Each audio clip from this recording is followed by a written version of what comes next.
And Music Festival was a bust on the Treasure Coast. The event coordinator blamed bad weather for the flop.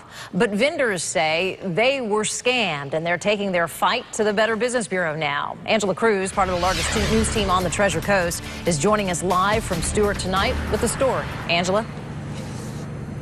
Good evening. Here at Martin County Fairgrounds, you can see this sign promoting the Treasure Coast Music and Beer Festival. Says craft beers, 3 stages, 20 bands. But many vendors I spoke with today say none of these things were here this weekend, and most importantly, neither was people.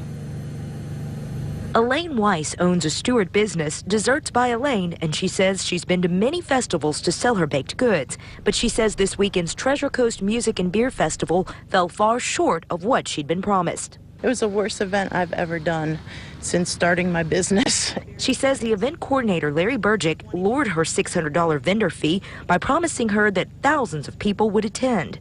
To be told that there were 7,000 pre-sold tickets, and there weren't even 70 people that even showed up for all 3 days. Andrew Webster is a t-shirt vendor who had a special shirt made for the festival. He says he lost more than $800 by participating in the event that did not live up to its advertising. No one was coming. We set up for nothing on Friday.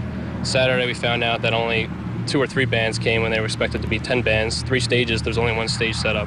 Webster says he began snapping photos the final day to prove the so-called Music and Beer Festival had empty beer tents and an empty music stage. There was no beer set up, there's no music set up, so we had, me and a couple of the other vendors, we had taken pictures of the event to show that not only was there no one there, but there was no beer. Weiss says she's teamed up with the other 26 vendors to circulate a petition to submit a business complaint and to file a refund request for breach of contracts. In the meantime, she says it's a costly lesson. That company's not even registered with the Better Business Bureau.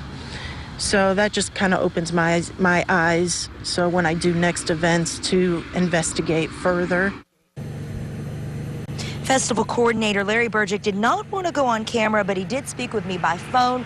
He denies telling any of the vendors any of the pre-sold ticket numbers. He said he didn't do that at all, but he did send an email to each vendor offering them a free booth in his next festival. Live in Stuart, Angela Cruz, WPTV News Channel 5.